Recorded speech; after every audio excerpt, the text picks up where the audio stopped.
Hoje nós vamos falar sobre necessidade de transformação moral. Como a Marisa falou, é um tema que é muito, muito abordado, por quê? Por causa da importância que ele tem, ele é de suma importância. E nós vamos fazer as nossas reflexões de uma maneira bem assim, didática, né? Vamos tentar aqui, né? Quais seriam os objetivos das nossas reflexões? O objetivo hoje será destacar a importância da transformação moral, né? Depois da nossa conversa, a gente realmente vai falar, puxa vida, está no topo da minha lista, né? Minha transformação moral agora é o topo da lista das coisas que eu tenho que fazer. E o outro é ajudar a gente a refletir como identificar as atitudes que elas nos ajudam para essa melhoria evolutiva de que nós tanto precisamos, né? E o nosso roteirinho, né, vai ser dividido assim. Primeiro eu vou fazer uma introdução geral, a gente vai fazer alguns comentários. Depois a gente vai no ponto da importância da melhoria moral.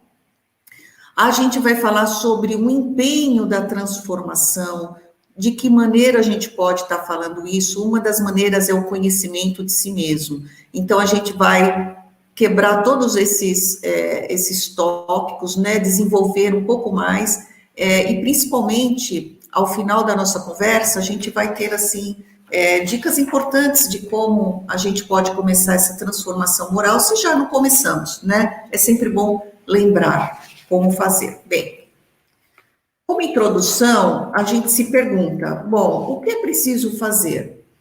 E se você pensar, o trabalho que a gente tem de purificação não é tão simples quanto parece, né? A gente chega aqui e fala de transformação moral, de a gente rever as nossas atitudes, mas não é uma tarefa fácil. É mais fácil, por exemplo, a gente aceitar verdades religiosas, ou então ir à igreja ou ao centro espírita todos os domingos, fazer oração, fazer evangelho no lar.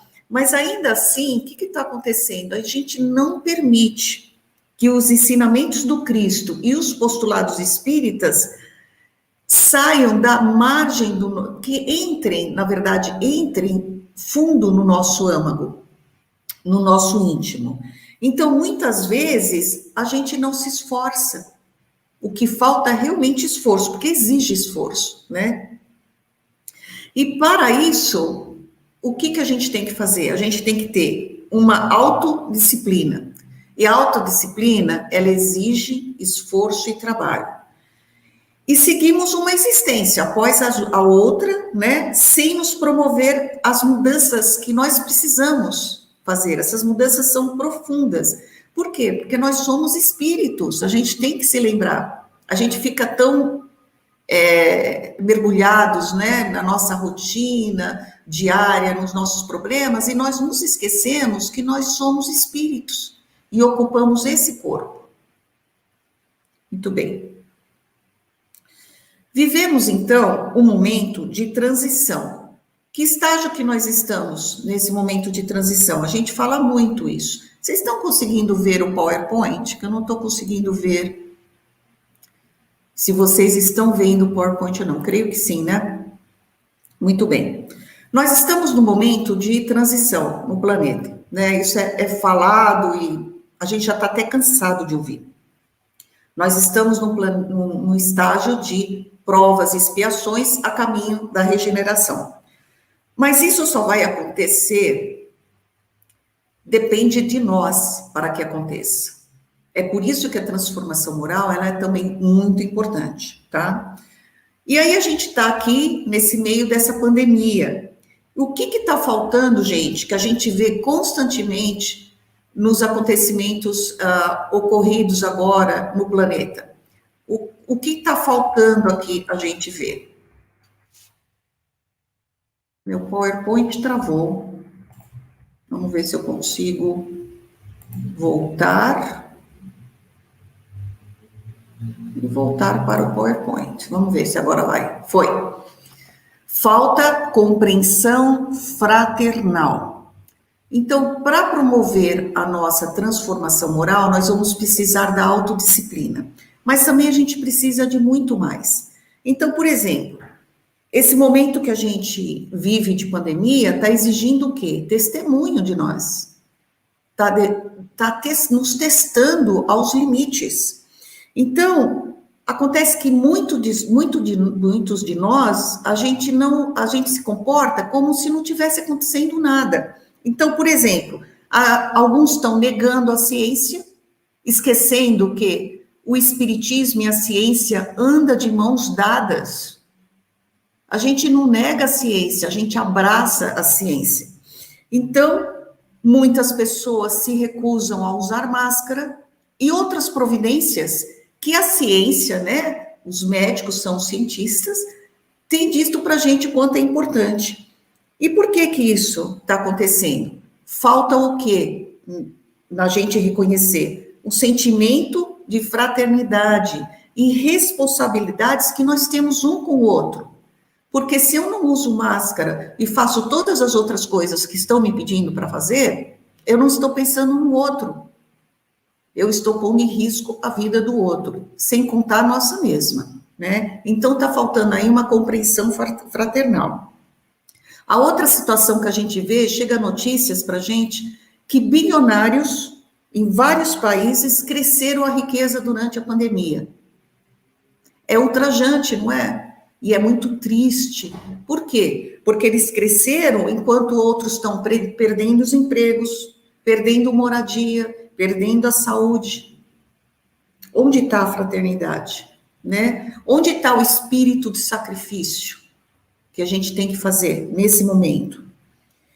Então, meus queridos, esperamos que, lembrados de hoje, os recursos que nós temos, que o Espiritismo nos dá, o Evangelho do Cristo Jesus trouxe essas ferramentas que nos são úteis para que a gente possa navegar nessa fase que nós estamos de maneira um pouco mais tranquila e visando principalmente a nossa transformação moral, tá?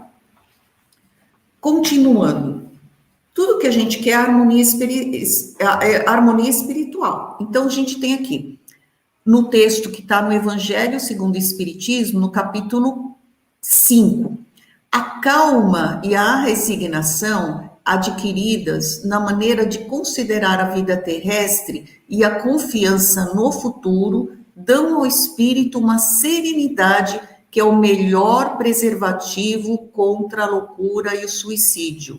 Olha só, é uma receita.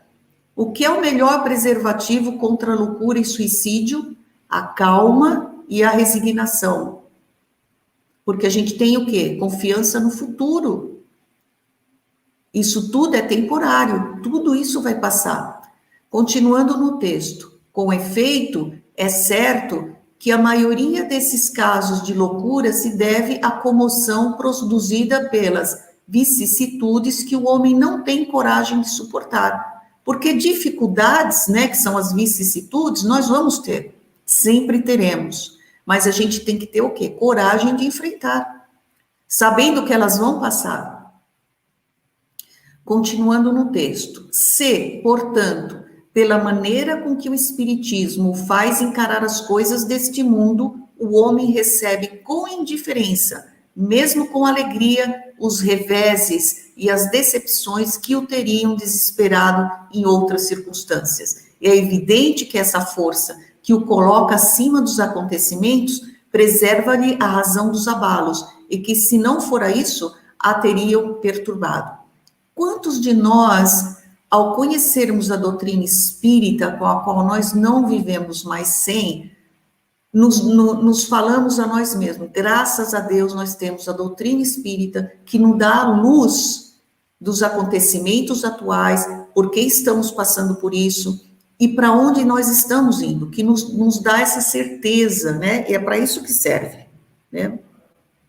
Agora, o que acontece? As nossas imperfeições morais, elas vão acabar conduzindo a gente a cometer faltas contra a lei de Deus, que podem resultar o quê? Em desequilíbrios, alguns graves, que são causadores de grandes perturbações espirituais. Tudo vem por causa das nossas imperfeições, que a gente não lida com as imperfeições. Então, nas condições em que nos encontramos, nós acumulamos inimizades, antipatias, e por isso, muitas vezes, muito de nós vivem isolados, sem desfrutar das singelas manifestações das verdadeiras amizades, aquelas que são sinceras. Não aquela do Facebook, que está sempre tudo bem, né? O Facebook está sempre tudo bem. Então, em situação oposta, nós fazemos de tudo para vivenciar a lei do amor. Então, se a gente quer uma harmonia, a gente busca essa harmonia espiritual, a gente tem o quê? Que vivenciar a lei de amor, encher nossos corações de sentimento de amor, trabalhando dia e noite pela nossa melhoria espiritual. Assim, a gente vai criar uma atmosfera psíquica saudável. Isso sim vai manter a nossa harmonia espiritual. Se você quiser reler sobre a harmonia espiritual, busque o Evangelho segundo o Espiritismo, no capítulo 5. Tá? Muito bem, continuando então, o que está acontecendo? Nós temos então um roteiro de vida danoso. Vamos ser sinceros agora conosco, né? Com a gente mesmo. Em geral, o que a gente faz? A gente se mantém desatento quanto aos imperativos da melhoria espiritual. Nós ignoramos os chamamentos que a gente recebe, por exemplo, essa pandemia é um chamamento que as provações proporcionam. Então, nós temos que agir para o bem de todos, mas nós não o fazemos. Então, a gente se recusa a fazer um monte de coisa, por exemplo, que é para o bem de todos, mas a gente se recusa. A gente ignora as recomendações dos órgãos da saúde, pois trata-se de saúde pública e não de política, e seguimos os absurdos que alguns governantes, muitos dos quais estão agindo sob as influências do mal. Por isso que é essa situação que a gente se encontra. Outra coisa é que a gente valoriza excessivamente a nós próprios, a nós mesmos. De que maneira? Impondo as nossas vontades, através de ações, opiniões, principalmente opiniões, e caprichos às pessoas mais próximas de nós. A gente acaba o quê? Mostrando a nossa pequenez espiritual. A gente tem uma estatura espiritual pequena. E que a gente se vive e se compraz nisso, né? Agora, a gente às vezes se impõe para outros, por quê? Porque muitas vezes porque nós temos mais bens materiais do que outros, mais cultura, a gente estudou mais do que outros, então a gente se impõe às pessoas que têm menos estudo, menos cultura, às pessoas que têm menos poder, às vezes a gente está numa posição de poder, de chefe, então a gente se impõe a outras pessoas. Então, que roteiro de vida danoso é esse? É aquele do eu quero, eu preciso. Então, isso a gente precisa mudar, porque nós estamos dando muita atenção a nós mesmos. Falando um pouco sobre suicídio e loucura, tem esse livro chamado Segue-me, pelo Espírito Manuel, Psicografia de Chico, no capítulo Esta Noite, olha que lindo. Entre os povos mais adiantados do planeta, avançam duas calamidades morais do materialismo, corrompendo-lhes as forças, o suicídio e a loucura. Ou mais propriamente, a angústia e a obsessão. Então, para suportar os atritos necessários à evolução, todas essas dificuldades que a gente passa, e aos conflitos resultantes da luta regenerativa da existência, né? Precisa alimentar-se com recursos da alma e se apoiar neles. Então, a gente tem que usar os nossos recursos da alma e não se preocupar com a parte material, né? E lembrando aí que nós estamos no setembro amarelo, né? Do mês do combate ao suicídio. Então, nós temos, meus queridos, nós temos recursos dentro de nós para combater tudo isso. Agora, rara são, antes de eu falar isso, nós vamos entrar agora no item da importância da melhoria moral, propriamente dito. Nós terminamos a nossa parte de introdução, tá? O querer e o fazer. São raras as pessoas que não admitem o valor da melhoria espiritual. Todo mundo quer, todo mundo entende, que sabe que é preciso, certo? Agora, entre o que a gente quer, desejo, e a ação, fazer, há uma grande distância. Pois o querer nem sempre se traduz como o fazer. A gente quer a melhoria espiritual? Quer, mas a gente faz? Geralmente não. Então, esse fazer que a gente está aqui, a ação, como dissemos no início desse estudo, é realizar a obra de elevação de si mesmo, valendo-se o quê? Da autodisciplina, da compreensão fraternal e do espírito de sacrifício. Então, vamos nos aprofundar mais agora nesse tema.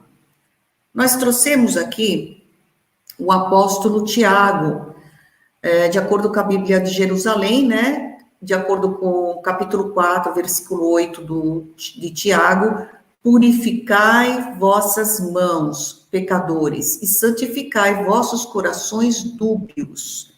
Que será que ele quis dizer, né? Veja, os próprios discípulos do Cristo, eles estavam presos às imperfeições.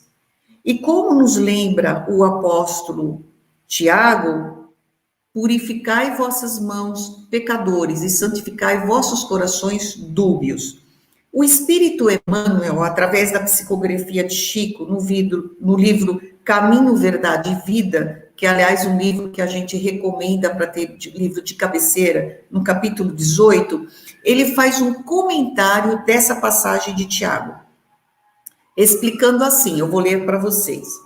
O apóstolo Tiago, diz Emmanuel, entendia perfeitamente a gravidade do assunto e aconselhava aos discípulos que limpassem as mãos, isto é, retificassem as atividades do plano exterior, renovassem suas ações ao olhar de todos, apelando para que se efetuasse igualmente a purificação do sentimento no recinto sagrado da consciência, apenas conhecido pelo aprendiz, na soledade indefassável de seus pensamentos. Quer dizer, no íntimo, né, a gente sabe o que a gente precisa mudar.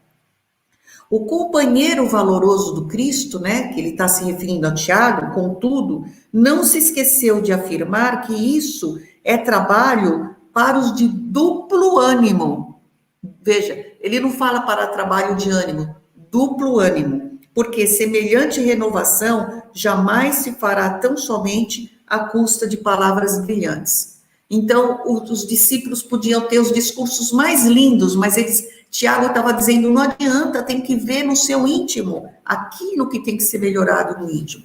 E assim também é com a gente, não adianta as palavras ocas que saem da nossa boca, né? A gente tem que realmente sentir aquilo que a gente está falando, a gente está passando, né? Muito bem. É tudo muito bonito na teoria, mas aí você se pergunta, como vencer os conflitos interiores? De que modo eliminar as tendências menos construtivas que ainda nos caracterizam a individualidade? De que modo espargir, ou seja, espalhar a luz, se muitas vezes ainda nos afinamos com a sombra? E perdemos tempo longo na introspecção sem proveito, da qual nos afastamos insatisfeitos e tristes. Porque é tudo superficial. Bem, a primeira coisa, nem tudo está perdido. A gente deve ficar feliz pelo fato da gente já conhecer as nossas fraquezas e sabermos defini-las. Esse é o primeiro passo, reconhecer aquilo que a gente tem de fraco em nós, de imperfeito, e saber definir, né? Saber exatamente o que é. Bom, isso já é um passo importante no progresso espiritual. Por quê? Porque com isso a gente não está mais ignorando onde e como atuar em auxílio da nossa própria cura e burilamento. Que somos espíritos endividados perante as leis divinas e nos reportando a nós outros, os companheiros em evolução na Terra, não tem dúvida, nós somos. Agora, é urgente, né? Que saibamos facear construtivamente as necessidades e problemas do nosso mundo íntimo. A gente tem que se reconhecer que a gente é falho, quando a gente se refere aos valores da alma ante a vida superior, mas a gente tem que se abster de chorar inutilmente no beco da autopiedade, nada de autopiedade.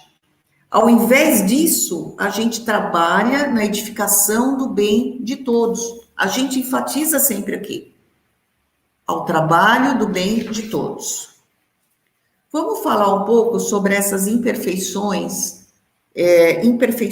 próprias. É um processo amargo, não resta dúvida, esse que a gente está querendo fazer.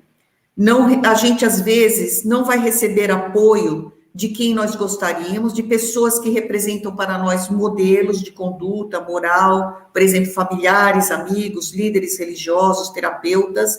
É natural que surjam, portanto, decepções e desconfianças no relacionamento com essas pessoas, principalmente quando, ao se lhes revelar fragilidades e imperfeições, não contamos com o devido auxílio. Por outro lado, conforme está aí no texto, que você pode ver, à medida que nos transformamos para melhor, identificamos não só as imperfeições próprias, mas as do que nos compartilham a jornada evolutiva, porque nós não estamos sozinhos.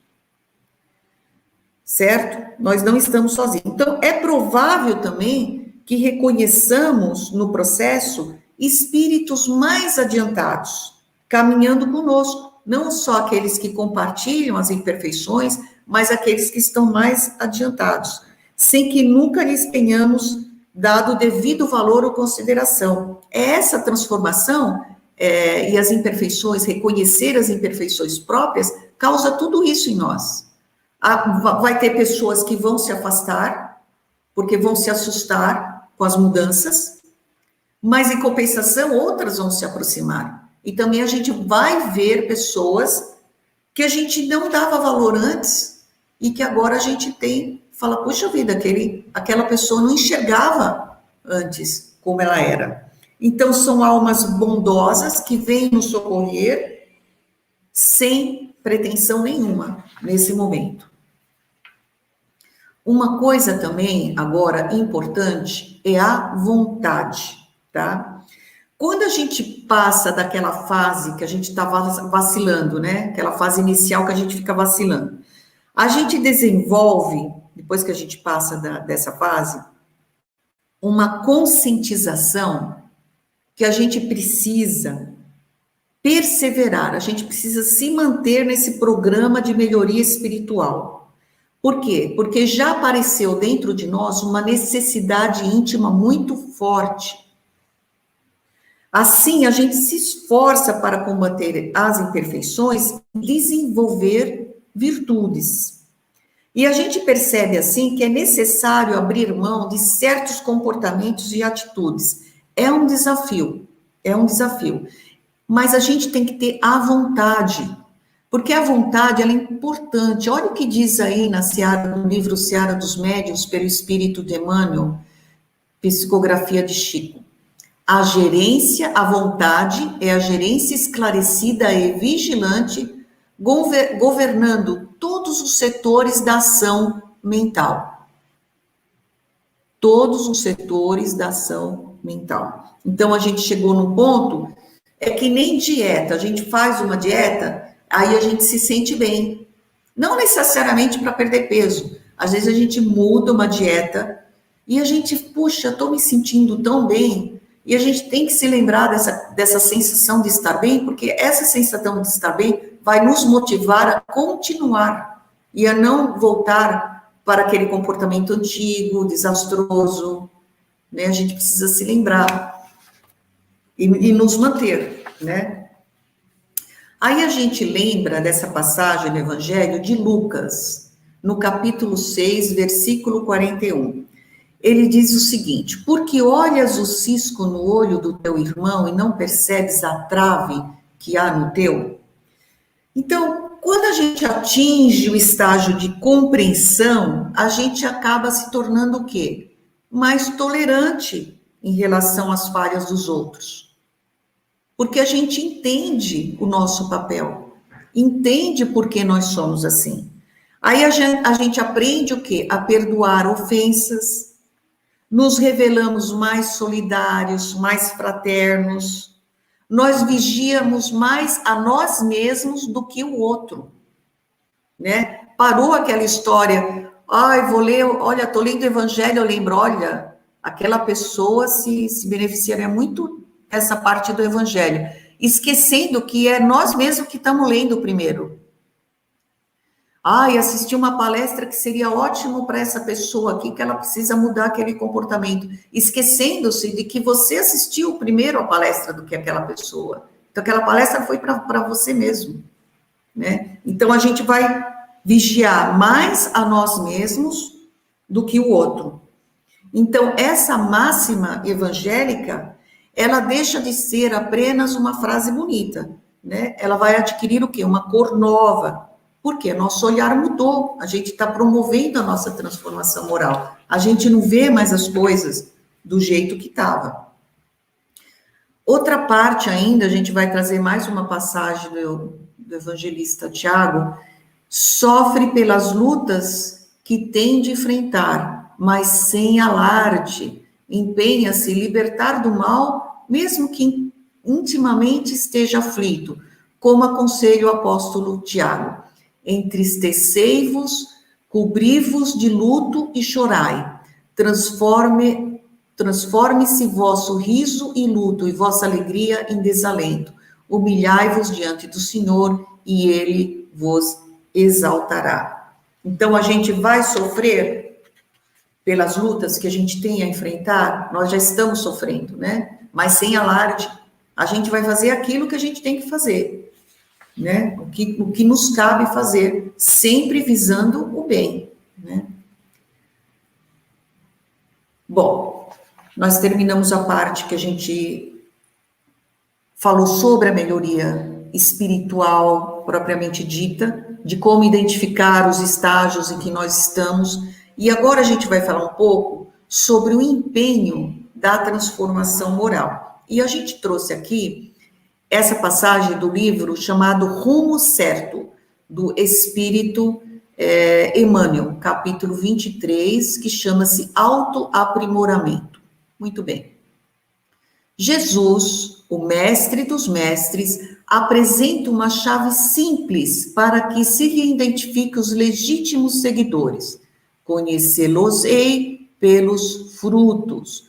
Observemos o que estamos realizando com o tesouro das horas, e de que espécie são as nossas ações, a benefício dos semelhantes, e procurando aceitar-nos como somos, isso é importante, sem subterfúgios ou escapatórias, evitemos estragar-nos com queixas e autocondenação, diligenciando buscar isto sim, o quê? Agir, servir e melhorar-nos sempre. Então, essa ação, esse texto continua, eu só vou terminar o texto e a gente já faz o comentário. Em tudo que sentimos, pensarmos, falarmos ou fizermos, doemos aos outros o melhor de nós, reconhecendo que, se as árvores são valorizadas pelos próprios frutos, cada árvore recebe e receberá invariavelmente atenção e auxílio do pomicultor, conforme os frutos que vem a produzir. Então, essa ação que a gente promove agora, incessante, de transformação moral, ela é um trabalho de todo dia e de toda hora. Não tem trégua, não tem descanso. Nós temos que trabalhar a cada minuto, a cada segundo. Então, a vigilância que nós temos que ter é permanente. Para quê? Para que a gente evite tropeços e quedas.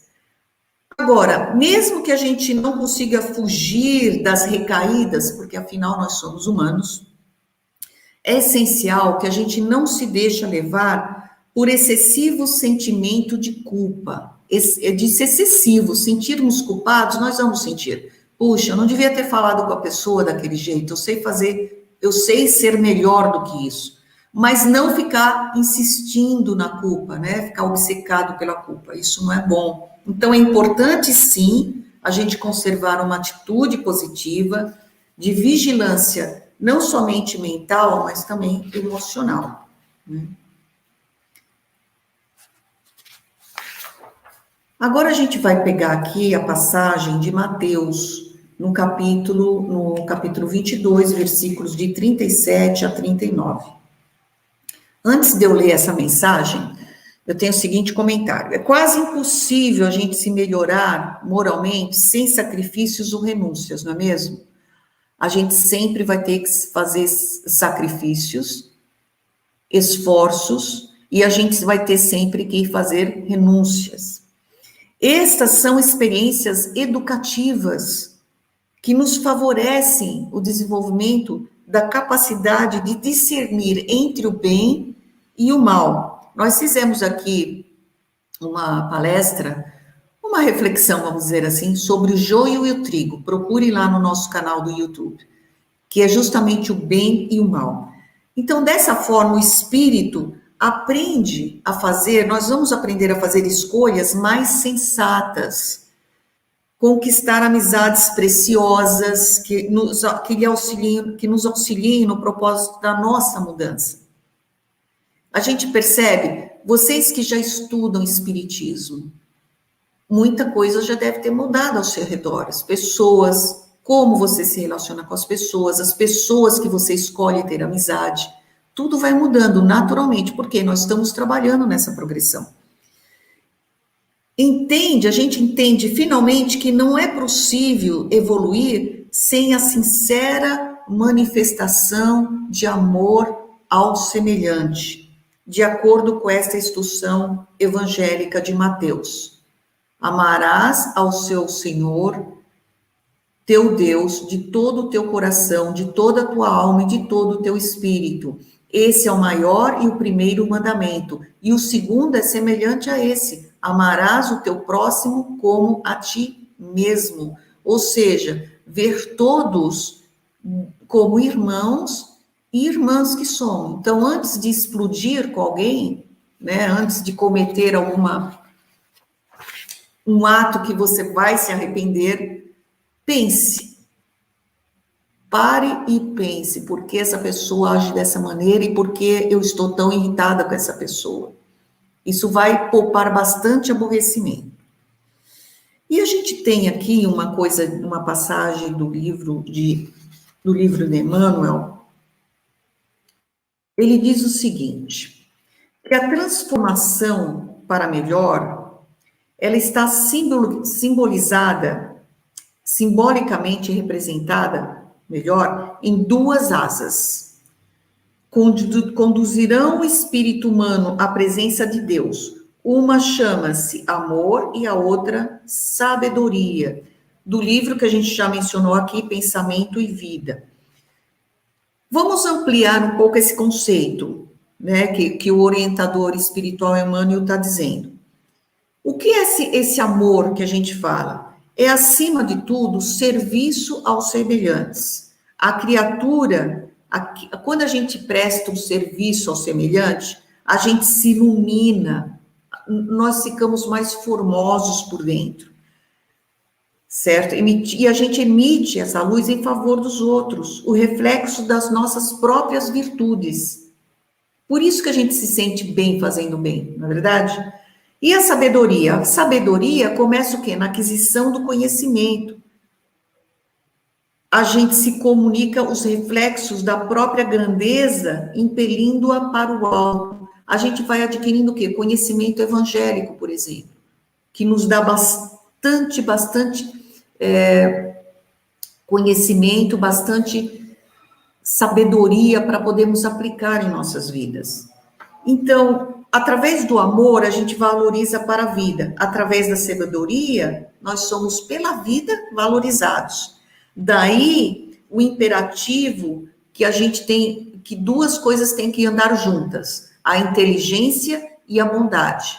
Não adianta ser inteligente e não ter bondade. E não adianta ter bondade sem a inteligência. Então, a bondade que ignora é assim como um poço amigo em plena sombra, a descendentar o viajor sem ensinar-lhe o caminho. E a inteligência que não ama pode ser comparada a valioso poste de aviso, que traça ao peregrino informes ao rumo certo, deixando-o sucumbir ao tormento da sede. Então, a bondade e a inteligência, elas têm que estar juntos. E todos nós temos necessidade de instrução e de amor. Então, estudar e servir são as rotas inevitáveis para nos elevarmos. São coisas que a gente realmente deve perseguir, né? Nós trouxemos aqui, agora, um pouco falar sobre a doutrina espírita, porque nesse contexto que nós estamos falando, a doutrina espírita é um poderoso meio de auxílio. Por quê? Porque ela orienta. Apesar de nós termos sido criados, como os amigos espirituais nos disseram, simples e ignorantes, nós estamos destinados à felicidade. E cedo ou tarde, nós alcançaremos, mas por esforço próprio, né? Quais seriam, então, essas melhorias, já que a doutrina espírita é um poderoso meio de auxílio, quais seriam as melhorias de esforço, melhoria espiritual? O que a gente poderia fazer, então, para a nossa melhoria espiritual? Conhecimento de si mesmo. A questão que Allan Kardec fez aos espíritos, na questão 919, qual o meio prático mais eficaz que tem o homem de se melhorar nesta vida e de resistir ao arrastamento do mal? A resposta foi: um sábio da antiguidade vos disse: conhece-te a ti mesmo. Esse diálogo que a gente tem no Livro dos Espíritos é entre Allan Kardec e ninguém, nada menos, nada mais do que espírito de Santo Agostinho, que a gente está vendo aqui nas perguntas do Livro dos Espíritos. Kardec, ainda dentro dessa questão, ele faz a seguinte pergunta. Não saiu a 919A. Perdi a questão 919A, não tem problema. O caminho reto. Então, além de conhecer a nós mesmos, o que seria esse caminho reto? O espírito prova a sua elevação quando todos os atos de sua vida corporal representam a prática da lei de Deus e quando compreende antecipadamente a vida espiritual. Kardec fala muito sobre o verdadeiro homem de bem, que é aquele que pratica o quê? A lei de justiça, amor e caridade na sua maior pureza. As leis que você encontra, se não me engano, na parte 3ª do Livro dos Espíritos, ela é de fundamental leitura. E essa lei de justiça, amor e caridade é uma lei só. Por quê? Sem justiça, não há amor e caridade, não há amor e caridade sem justiça e vice-versa. Se a gente interrogar a nossa própria consciência sobre os atos que nós praticamos e perguntar, por exemplo, se a gente não violou essa lei, se nós não fizemos o mal, se nós fizemos todo o bem que nós podíamos fazer, sem ter motivos de se queixar, que nós fizemos tudo aos outros, aquilo que queriam que os outros nos fizessem. Quando a gente se imbui, né, se pega nesse sentimento de caridade, de amor ao próximo, fazer o bem pelo bem, sem esperar recompensa, e sacrifica os nossos interesses à justiça. A gente se torna bondoso, humanitário, benevolente para com todos. Por quê? Porque a gente vê irmãos em todas as outras pessoas, sem distinção de raça, sem distinção de crença. Olha aqui Que coisa revolucionária esse pensamento que o Espiritismo trouxe em meados do século XIX. Outra coisa que nós podemos fazer é combater as nossas má inclinações e maus hábitos. Enquanto puderes escutar ou perceber a palavra hoje, com a audição ou com a reflexão no campo fisiológico, vale-te do tempo para registrar as sugestões divinas e concretizá-las em tua marcha. Todos os pequenos maus hábitos, olha, pequenos maus hábitos, aparentemente inexpressivos, devem ser muito bem extirpados pelos seus portadores. Desde a Terra já disponham de algum conhecimento da vida espiritual. Então, nem desculpa nós temos. Nós já sabemos. O que basta agora nós trabalharmos nesses hábitos e inclinações que nós temos, que não vão acrescentar em nada na nossa evolução, porque a gente visa o quê? O futuro, né? E o futuro qual é? A vida espiritual. Outra coisa que nós podemos fazer, o cultivo de laços e amizade e de simpatia. Os laços de amizade extrapolam aos da família consanguínea, como ensina Jesus. Quem é minha mãe e quem são meus irmãos? E apontando para os discípulos com a mão, disse: aqui estão minha mãe e meus irmãos, porque aquele que fizer a vontade de meu Pai, que está nos céus, esse é meu irmão, irmã e mãe. Mateus capítulo 12, versículos 48 a 50. Há duas espécies de família, o Espiritismo nos traz essa informação. As famílias pelos laços espirituais e as famílias pelos laços corpóreos. As primeiras, que são laços espirituais, elas são duráveis e se fortalecem pela purificação, perpetuando-se no mundo dos espíritos através de várias migrações da alma. Elas nunca se perdem. Agora, essas consanguíneas, elas expiram quando a gente desencarna. Então, quando a gente desencarna, a gente não vai encontrar 10 pais, 10 maridos, 10 mulheres. A gente vai encontrar irmãos e irmãs. Esses são os laços que nós vamos encontrar. Essa é a família espiritual, né? Uma coisa para ser lembrada também. Outra coisa que nós podemos procurar também fazer é o fortalecimento espiritual por meio da oração. Eu sei que muitos de nós fazemos aí o Evangelho no Lar, muito importante. E o Evangelho segundo o Espiritismo, no capítulo 27, no item 11, pela prece o homem atrai o concurso dos espíritos bons, que vem sustentá-lo em suas boas resoluções, e inspirar-lhes bons pensamentos. Ele adquire desse modo a força moral necessária para vencer as dificuldades e voltar ao caminho reto, que a gente mencionou já, caminho reto, que deste se afastou. Então, é a prece, é a nossa conexão com o mundo espiritual. E nós já estamos chegando no fim das nossas reflexões de hoje à noite. A outra coisa que nós temos que nos lembrar é do trabalho incessante. É pela bênção do trabalho que podemos esquecer os pensamentos que nos perturbam, olvidar, ou seja, esquecer os assuntos amargos. Não adianta ficar no canto se lamentando, vai fazer alguma coisa, não é mesmo? Servindo ao próximo no enriquecimento de nós mesmos. Com o trabalho, melhoramos nossa casa e engrandecemos o trecho de terra onde a providência divina nos situou, ocupando a mente, o coração e os braços nas tarefas do bem, exemplificamos a verdadeira fraternidade e adquirimos o tesouro da simpatia, com o qual angariaremos o respeito e a cooperação dos outros. Quem não sabe ser útil, não corresponde à bondade do céu, não atende aos seus justos deveres para com a humanidade e nem retribui a dignidade da pátria amorosa que lhe serve de mãe.